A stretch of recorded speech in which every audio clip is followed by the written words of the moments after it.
My fiancé fell in love with a mute woman who saved his life and wanted to break off our engagement. I kindly advised her, the Harlow family isn't easy to be part of. You might want to reconsider. The mute woman, feeling insulted, took poison and ended her life.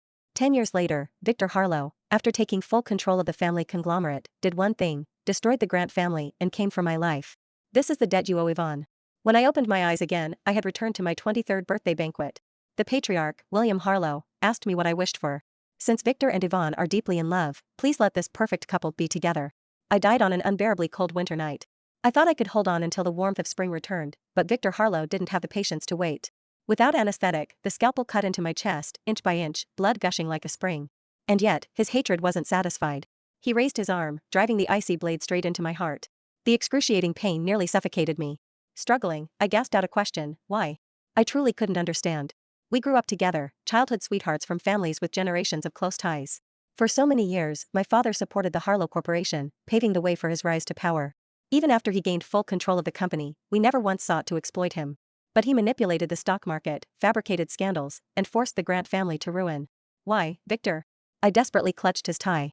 Victor glared at me with burning hatred. Though he was the one killing me, his expression was as if I had betrayed him.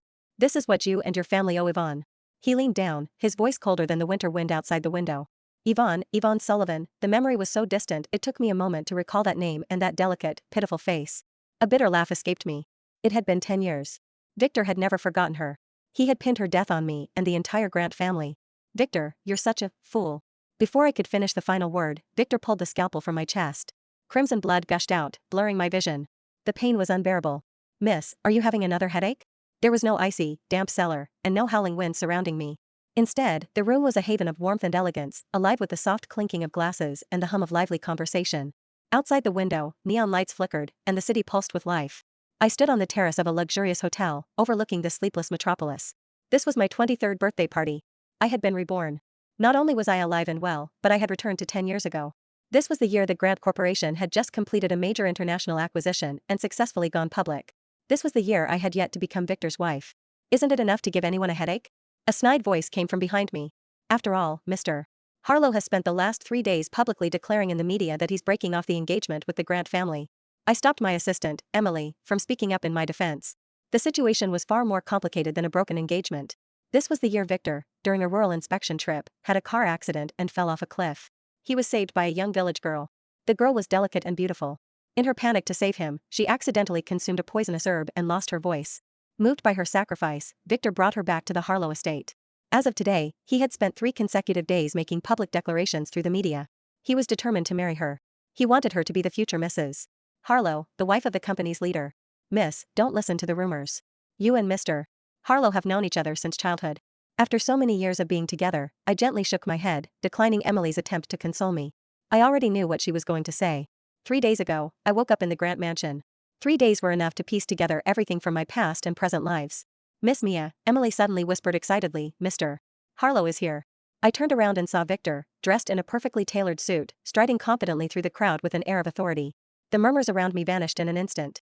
Victor and I had grown up together, childhood friends bound by years of shared history. Our engagement had been arranged early on by our families to solidify their business partnership. As kids, he was always the first to defend me whenever someone dared to speak ill of me. When he got in trouble at home, I was the one who pleaded for him. Until now, no one would have doubted that I was his one true love and his destined future wife. But today, at my 23rd birthday party, he brought another woman with him. Yvonne stood beside him, dressed in an expensive gown and wearing delicate makeup. Yet, it looked as if she was trying to fit into a role that didn't belong to her. She clung tightly to Victor's arm, seeking his protection. Victor leaned down to whisper something in her ear, his gaze full of affection. When Yvonne looked at me, her expression shifted to one of fear and unease. Slowly, she stepped forward. With a soft thud, she dropped to her knees before me. How familiar this scene was. Even the tear clinging to the corner of her eye, ready to fall at just the right moment, was exactly the same. In my previous life, I had been completely fooled by this act of fragility. I had even gone so far as to genuinely help her and Victor plan their future together. As the heiress of the Grant family, I didn't need Victor to define my worth. Sure, her presence had stung, but it was never enough to make me lose my composure. When Victor announced his intention to break off our engagement, I didn't create a scene. Out of respect for our years of friendship, I simply gave a few sincere words of advice. Miss Sullivan is new to Ashford, has no connections here, and has lost her voice. Saving your life won't automatically guarantee her the coveted role of the Harlow family's future matriarch. Even if you persuade the board, the family patriarch, Mr. William will never agree. It might only bring her trouble. Victor, why not take a step back?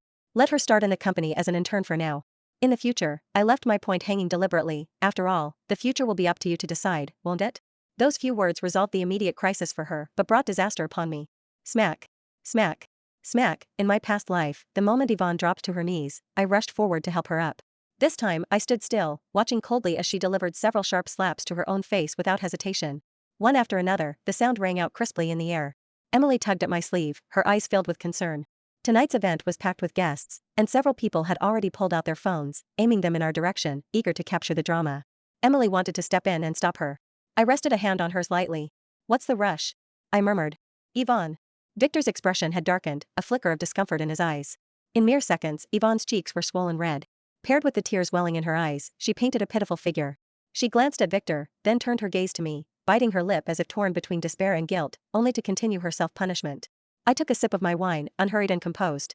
A curious thought crossed my mind. How far was she willing to take this performance? Yes. Yvonne was putting up a show. Her muteness was an act. Her innocent, delicate demeanor was also an act. Even her suicide by poisoning in my past life was just another act. Outside the door of a private lounge in an exclusive club, I had overheard her speaking in her true voice, clear and sharp. Sobbing, she begged a doctor, "Doctor, I'm just a helpless, pitiful girl. Without resorting to a little self-sacrifice, how could I possibly get accepted into the Harlow family? Please, give me something to induce a brief state of shock, doctor. I truly love Mr. Harlow. Given my background, becoming his lover would elevate my social standing. Even though he already promised to marry me, I still believe I need to take things further to ensure he always feels guilty toward me. Please, help me. If I can fake my death just once, Mr. Harlow will spend the rest of his life believing he owes me everything." What a clever scheme. She didn't just deceive Victor and me, the entire Ashford social elite fell for her ruse. I once asked Victor why he was so deeply infatuated with Yvonne.